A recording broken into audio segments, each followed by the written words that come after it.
British police have arrested another public figure for his alleged ties to Jeffrey Epstein.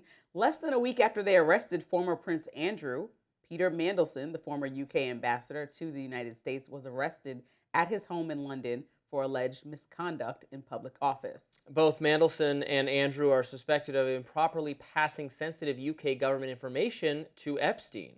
According to the Associated Press, the documents the DOJ released in January suggest that Mandelson passed on sensitive and potentially market-moving information to Epstein back in 2009 when Mandelson was a senior minister in the British government. Now, that reportedly includes an internal government report on how the UK could raise money after the 2008 financial crisis, including by selling government assets. Mandelson has been released on bail as of this taping. It's important to note that while he is accused of sharing sensitive information with Epstein, not actually facing any sexual misconduct allegations. Now, this isn't the first time Mandelson has been in hot water and been forced out of office. He resigned from office twice during Tony Blair's administration for alleged financial or ethical misconduct. But despite the sordid past, Mandelson was appointed to be ambassador to the U.S. at the start of Trump's second term. And just months later, he was fired by Prime Minister Keir Starmer over his alleged ties to Epstein. His appointment nearly cost Starmer his job, as some in Parliament questioned the Prime Minister's judgment. Starmer later acknowledged he made a mistake and apologized to Epstein's victims. Meantime, Mandelson resigned from the House of Lords earlier this month.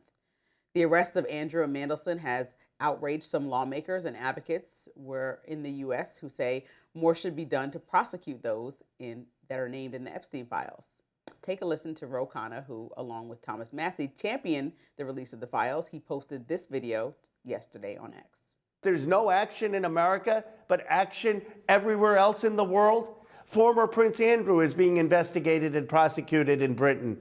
In Norway, they are investigating and prosecuting a former prime minister. In France, they are investigating and prosecuting government officials and business leaders. But nothing here in the United States of America. I want justice here in the United States of America. It is time for the FBI and the Department of Justice to begin investigations and prosecutions. But this is, again, he's doing sleight of hand here, because that's fine to prosecute these people for financial impropriety.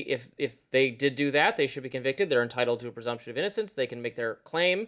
I start to get a little, well, what did he say to? He said that they were going to sell government bonds. That doesn't seem like insider information exactly to me, but okay, whatever. I'll hear out the case. But it's not sex crimes. So Khanna there is, again, doing this sleight of hand where he's saying he acts as if everyone else is acting on the information they released and bringing powerful people to justice for sex crimes. No one is being brought to justice for sex crimes because the Epstein, what they released, does not present any new evidence of sex crimes against children being committed. So I don't know what he wants, man. Like, that we can't make up names and prosecute people with no evidence and no accusations and no people to do that. That information is not in the files. You have that information because you're in cahoots with these victims. They're the ones who have the information, so they can say it or shut up about it. What else do you want? Well, I know I've been on, this is same for me for the last couple of weeks, but I I'm just so assume sick that of it. what's happening in the UK is that they got them on some leaked documents, case, and they're going to look into this and prosecute them for that. But while reviewing this, it's like finding a lesser charge to bring somebody in on, and then figuring out all the world that they live and exist in that may have other illegal implications as you dig through these files that were passed on. So I'm assuming, with the timing being so close to the constant release of these Epstein files, that they perhaps are looking for more than what they're telling the public, even though the fact that they took somebody in custody is telling you that they have enough to do so. But I'm assuming they're looking for more than what they've told us that they have gathered. Why assume that? I think they're just... Well, you think there's more? I don't think there's... I mean, that's a kind of an insinuation that there's some sex crimes element. Well, I don't know, but I mean, if everyone is looking at the exact people, like government communication in regards to Epstein is so odd of timing. Now that Epstein's he passed away how many years ago? Now that they're looking into this right now, and the same time that Epstein is the probably, let's say, top 10 things. No, they're looking at it now because this information came out in the documents. They didn't have this information. So that's what I'm saying. If the U.S. and Khanna and Thomas Massie have access to new information of any crime, then they should prosecute people. And in that prosecution, if they find other information connected to these crimes that you're talking about, which have to do with the misconduct of minors, they should also prosecute. Okay, but our Department of Justice said, when asked about Epstein stuff, said, we've been through the files. We don't see any evidence of sex crimes involving anybody other than Epstein and Maxwell. So there's no one new to prosecute because we've looked through it and we don't have any sex crimes evidence. So that's why we're not doing anything. And we released all the files, and I am forced to agree. I am forced to conclude that they were right about that. Well, they're not all released, and Thomas Massie and Ro Khanna, and I'm sure millions of Americans don't believe just what the Department of Justice says and take their word for it, mostly because the story has changed multiple times. So they're taking the words of victims who won't say who those names are? But it's not a bad thing to listen to victims, so let's just find out. I not only is it not a bad thing, I'm listening.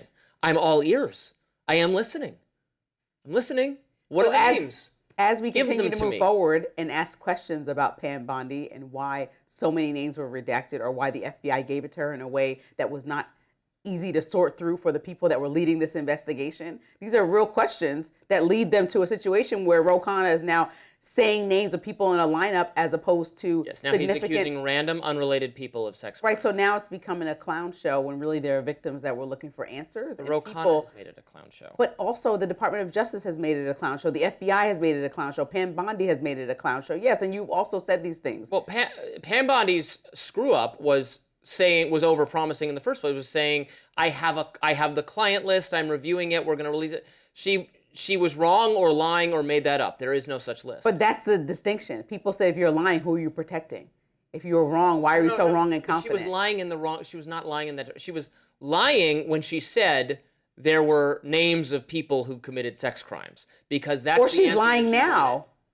But I think it's so obvious that I can't believe everyone else doesn't see it, that she was lying when she said that, not that there's. I mean, where are the names then? We are slowly. They saw the unredacted files and they gave us the names, and those names were not people connected to Epstein. I don't have any stake in this fight, but I know that Thomas Massie and Ro Khanna actually have a real intention of getting to the bottom of as much information as possible in regards to the Epstein files. They made this their whole identity at this point, and so they're going to see this thing through. And I'm not mad at them for doing that. And if they're saying there are people here that have committed crimes similar to the crimes committed by leaders in the UK that we need to look into, I'm sorry, you're getting investigated as part of this broader investigation about Epstein. And through that, if we see something that connects you to minors, that's even worse. But we don't.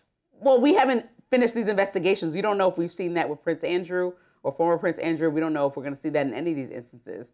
But time will tell, right? It's seeming to me like an investigation into Bigfoot at this point. Bigfoot?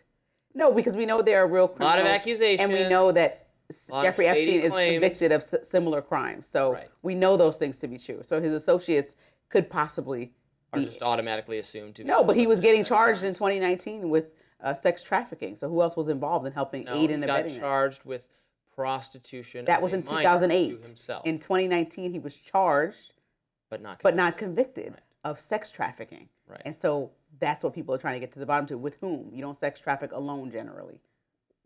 Well, you can't. I think they were using that as a catch-all for him having abused multiple underage girls, I think.